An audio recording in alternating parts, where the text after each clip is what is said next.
I'm going to go over the sample questions on modern physics from the back of the notes. I just want to point out first that these things, the first 4 questions, are not relevant to what we're doing in our assessment. So we're going to skip ahead to the 5th question. A nucleus of uranium is fissioned in a power station. Explain what happens to the rest mass, the energy of the particles involved, the binding energy per nucleon, and the total energy. Okay, so 1, the rest mass. So we can say that the rest mass of the daughter nuclei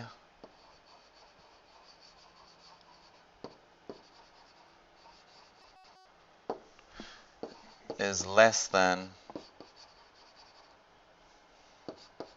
the rest mass of the uranium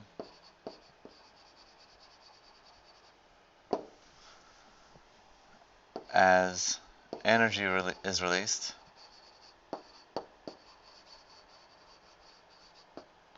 and E equals mc squared. So in other words, energy is equivalent to mass. The second point, the energy of the particles. The products of the reaction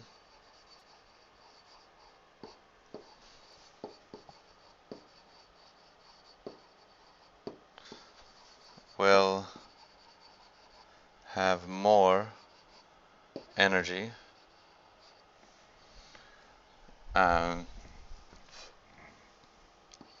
as some mass has been converted to energy. So in other words, the products will be moving faster, and that's what we can use as our energy in the fission power plant. We use that high energy of the particles produced to heat up water. Okay. Part 3, the binding energy per nucleon. So binding energy per nucleon will have increased, right? The products have a higher binding energy per nucleon than the uranium, which means that there's less mass after the reaction than before. So binding energy per nucleon increases.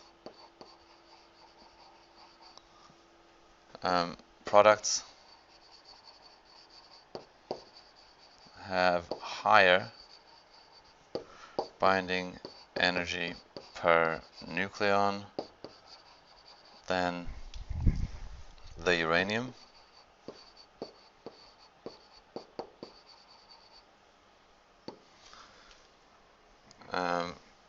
As energy is released.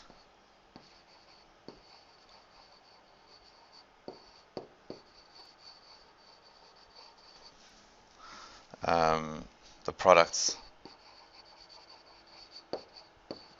are more tightly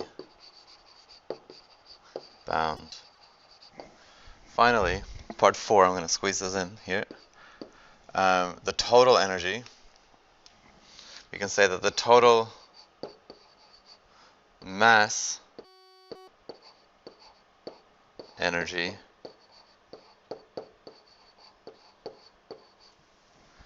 is conserved.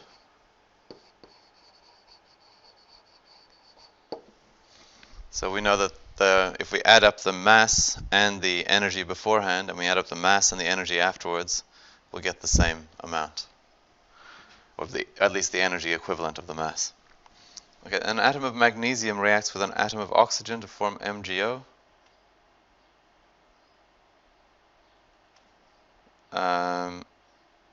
Describe the energy of the particles, the rest mass, and the total energy. Okay, so energy is released in this reaction. This is a weird one because this is really a chemical reaction. But because energy is released, what this is getting at is that the rest mass of MgO must be less than the rest mass of magnesium and oxygen on their own. So energy is released.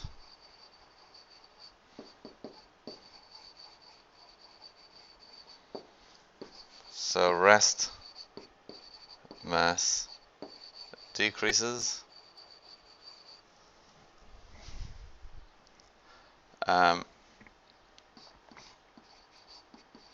Total mass energy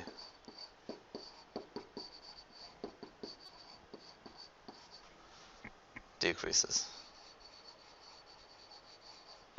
That's an unusual question. A gamma photon collides with a nucleus. The gamma ray disappears and creates an electron-positron pair. Calculate the minimum frequency of the gamma photon. The key here is to recognize that the energy that the photon had must at least be equal to the energy equivalent of the mass of the two particles produced. And each of the two particles has this much mass. And so the energy of the photon must be equal to the energy equivalent of that. So we can write that as like this. And the energy of the photon must be equal to 2 times ME. ME is the mass of an electron. It's also the mass of a positron, because a positron is an anti-electron, and antiparticles have the same mass as the equivalent particle. Okay, so the energy of the photon must be 2 times that. So then we know that the energy of the photon must be 2 times the mass times c squared, of course, because we want the energy equivalent of that. So HF is going to be equal to 2mEc squared. So F is going to be equal to 2mE. Let me just get rid of that. Make that little subscript. MEc squared over H, which is equal to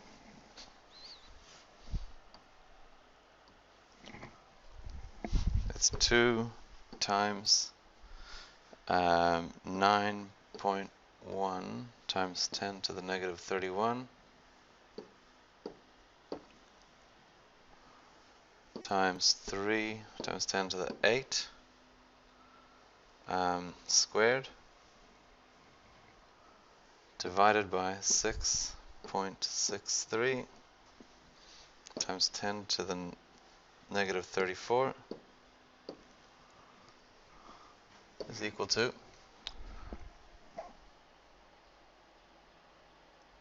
a lot. Let me just check that, because I think that's too much. Let's just try that again. 2 times 9.1 times 10 to the negative 31 times 3 times 10 to the 8 squared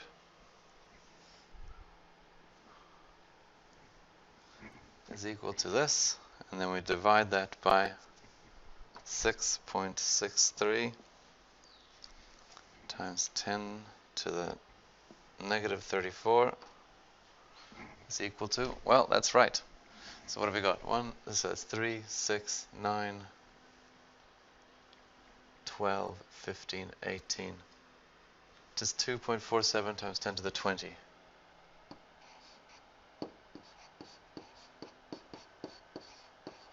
Hertz.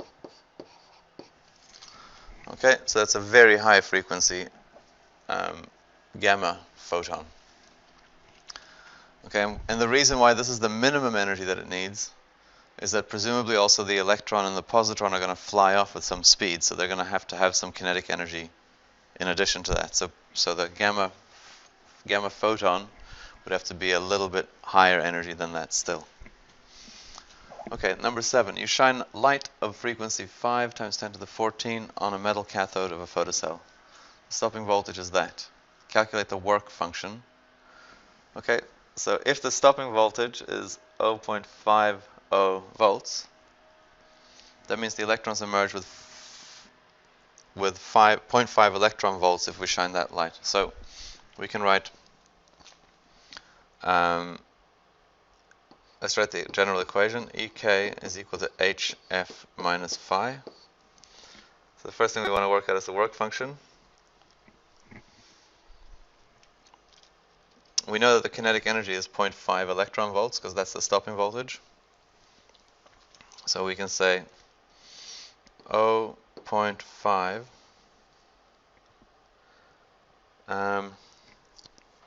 let's do it in joules first. So in joules it's going to be 0.5 times 1.6 times 10 to the negative 19 is equal to 6.63 times 10 to the negative 34 times 5 times 10 to the 14 minus phi. And so therefore we get phi in joules is going to be equal to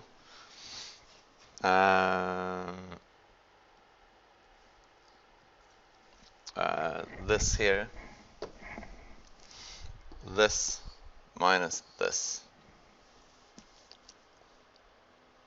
Okay, so phi is going to be equal to, let's work it out.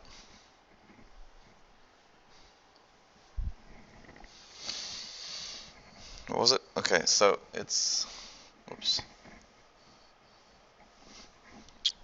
0.5 times, oh, it's the other way around. 6.63 times 10 to the negative 34 times 5 times 10 to the 14 minus 0.5 times 1.6 times 10 to the negative 19 is equal to a very small number.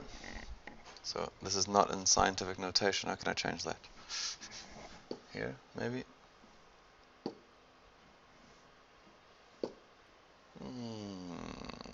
No. Nope. Okay, let's just go with this annoying and count the zeros. We got 1, 2, 3, 4, 5, 6, 7, 8, 9, 10, 11, 12, 13, 14, 15, 16, 17, 18, 19. 2.515 times 10 to the negative 19 joules. 2.515 times 10 to the negative 19 joules.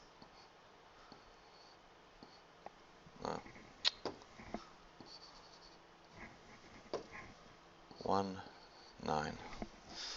Okay, and that is equal to how many electron volts? We just divide by 1.6 times 10 to the negative 19. It is 1.57.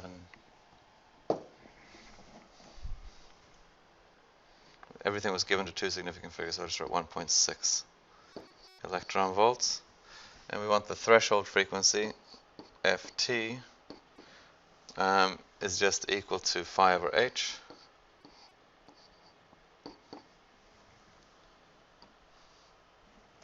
So that's 2.515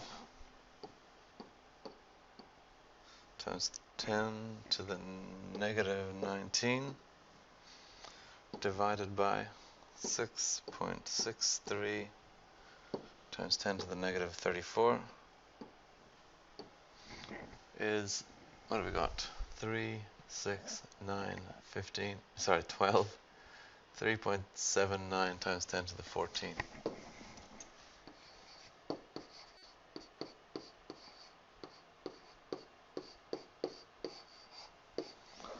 Cool. So that's the cutoff frequency. You shine photons that have an energy of 2.6 electron volts onto the metal. Why does a current flow? What things can you do to stop the current? Okay, 2.6 electron volts is greater than phi, which we worked out to be equal to 1.6. So photons do eject electrons.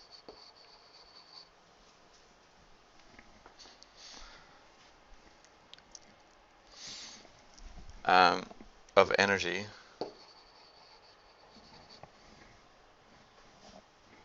(1.0 electron volts), which means that they can overcome the stopping voltage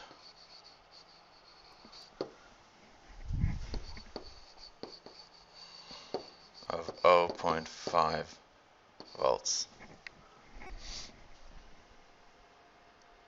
Okay. What could we do to stop the current? To stop current, we could,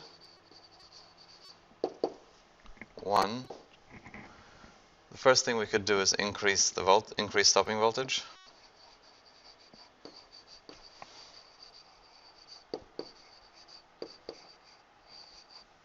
That would prevent the electrons from getting across the gap. The second thing we could do is reduce the frequency of light. That would reduce the energy that the electrons have. The third thing we could do is to replace the metal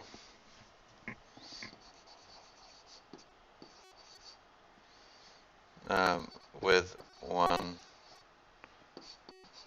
that has higher phi.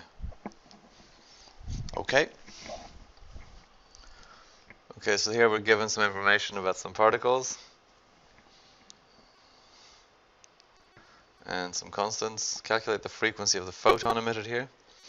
So we need to work out the energy difference here, or the mass difference, so that we know what energy is released. And what we have to assume here is that all of the energy released is released in the form of that photon. Okay, so we'll assume all energy is released in form of photon. Okay, so then we have delta E is equal to delta M C squared, and delta M is equal to M H E minus M, oops, I want that to be a subscript, H plus M proton. Okay, so the difference in energy between the helium nucleus, this difference in mass between the helium nucleus and the what we started with, which was the hydrogen, or the deuterium and the proton. That is the mass that's been lost. That's been converted to energy. So we're going to first work out the mass that was lost, and we can do that like this. So I'll grab my calculator again and just move it over here a bit, and then I will go up to there so I can see what I've got. Okay, so we have a deuteron, so that's 3, well, in fact we'll start with the helium, so that's 5.0064, and everything is times 10 to the negative 27. Oh, I'll just leave that in there. So that's what we start with, and we're going to have to subtract from that what we end up with. Sorry, the helium is what we end up with. We're going to subtract from that what we started with. So open bracket, and we have, well, actually, because my calculator is being so annoying and won't give me things in standard form, I'm going to ignore the 10 to the 27 and put that on at the end. So we have 5.0064 minus, open bracket, and we had a deuteron and a proton, so that's 3.0064 0.3436 plus the proton, which was 1.6726, close bracket. That's the mass difference times 10 to the negative 27. So we've lost 0.0098 units of mass, and that's been converted to energy. So that's 9.8 times 10 to the negative 29.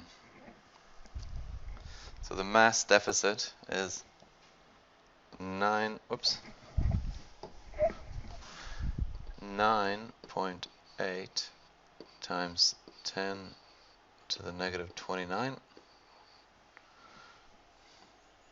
The way I worked it out was that it's 0.0098 times 10 to the negative 27, and I'd need to move, in fact I need to move it 3 places, that's times 10 to the negative 30.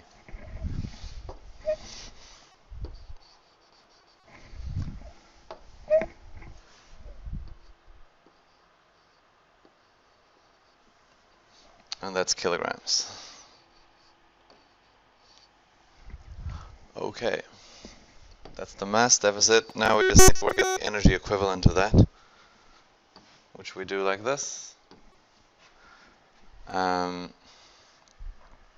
So we go 9.8 times 10 to the negative 30 times 3 times 10 to the 8 squared is equal to, and here we have it, what's that, 1, 2, 3, 4, 5, 6, 7, 8, 9, 10, 11, 12, 13, 8.82 times 10 to the negative 13 joules.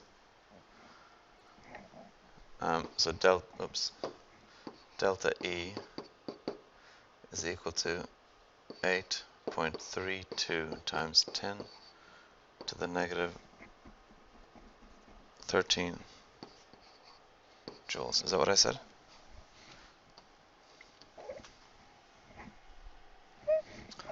No, it was 8.82.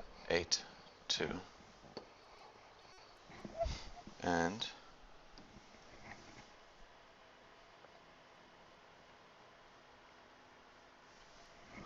that's right. So 8.82 times 10 to the negative 13 joules is how much energy is released.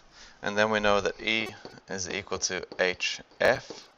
So F is equal to E over H, which is equal to,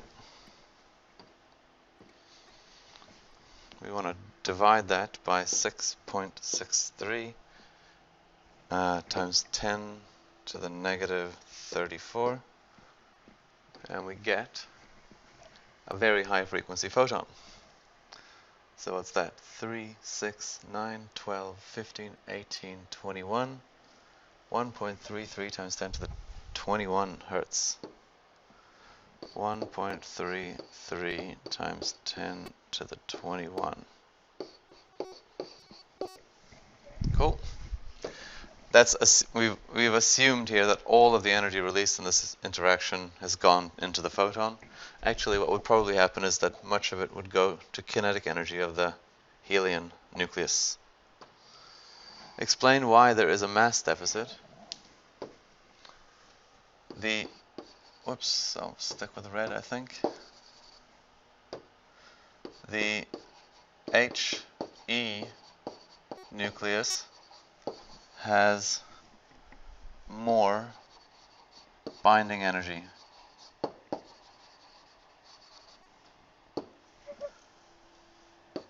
I.e., energy has been released.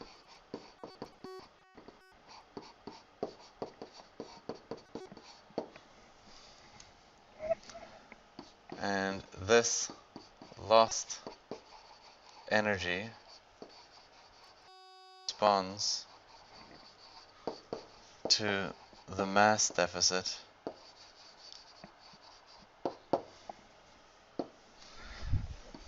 because mass and energy are equivalent. E is equal to mc squared.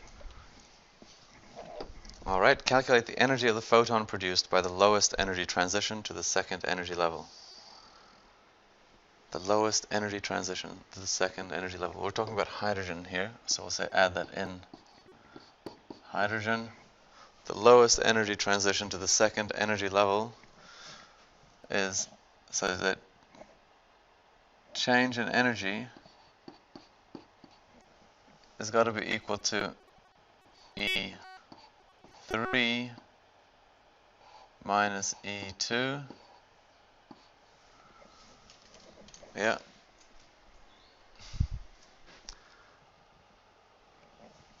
Well, what we could say actually, that seems weird because I'm going initial minus final. So what we'll do is we'll go E2 minus E3. So it's the final level that it ended up at is 2 minus the initial energy, which is at 3. And we're going to expect a negative number because the electron is losing energy.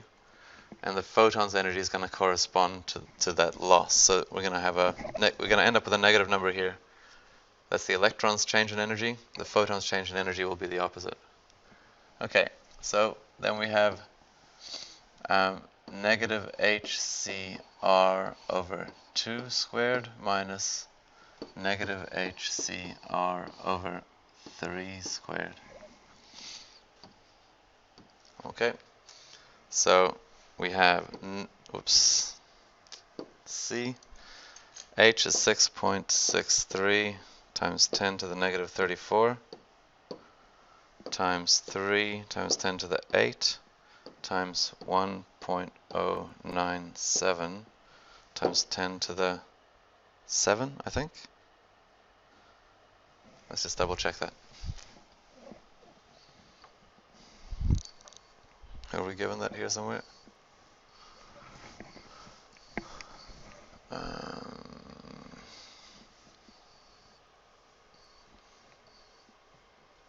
We're not. Okay. So the Rydberg constant, let me just look that up. Here we go.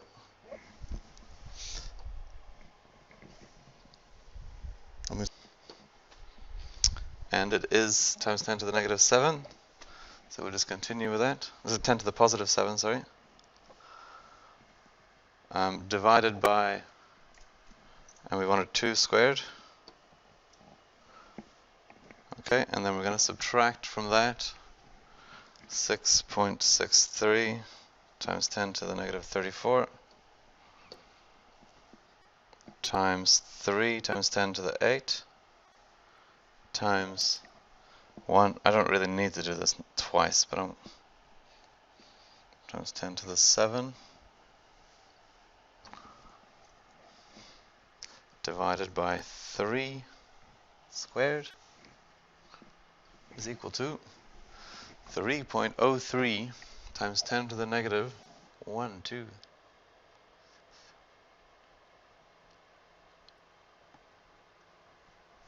10 to the negative 19.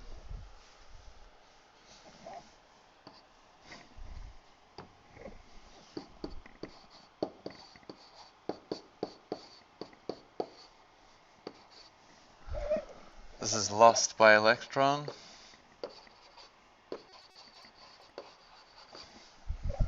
So E photon is equal to 3.03 times 10 to the negative 19 joules. Okay. The last question, is it? I think so, yep. Explain how light can cause a current and why some colors of light can cause a current to flow but not others. Okay, so in this situation, light can cause a current due to the photoelectric effect.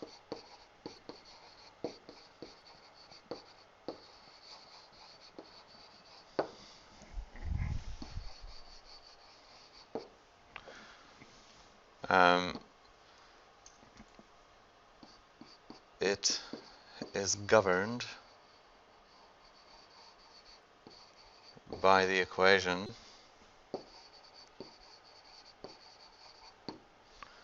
EK is equal to HF minus phi.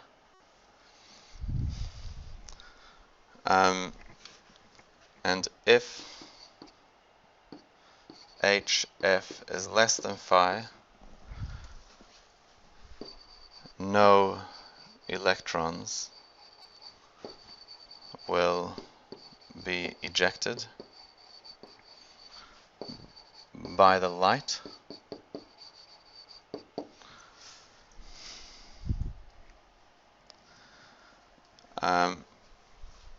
If HF is greater than phi, electrons will be ejected and cause a current.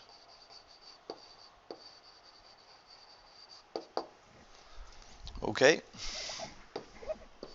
Dylan shines light with a frequency of 4.5 times 10 to the 14 onto the cathode. Electrons with that energy are emitted. Calculate the size of the threshold frequency. Okay, so if we work out phi, then we can just divide phi by h to get the threshold frequency. So we use the equation E is equal to HF minus phi.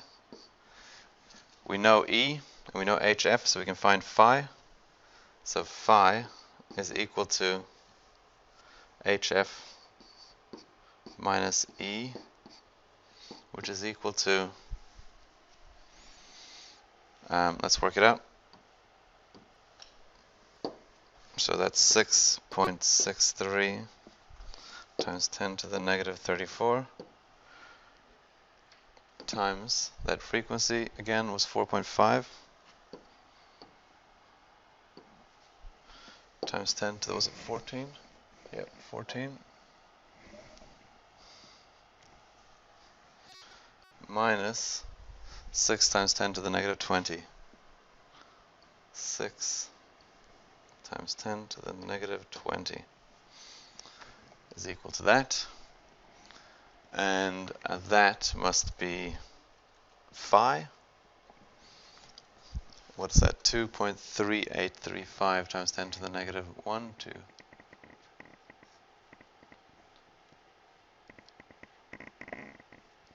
19. 2.3835.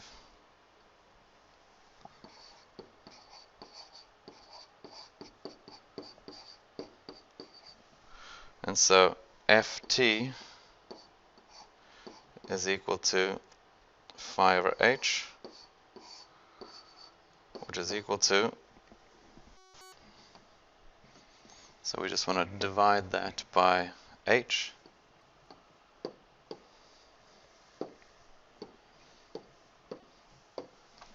giving us 3.59, that says 3, 6, 9, 12, 13, 14. 3.6 times 10 to the 14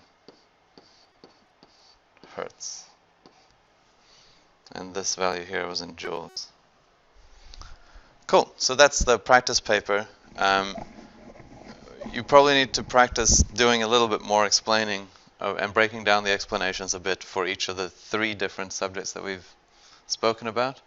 But this gives a good sample of the types of questions that you might be asked.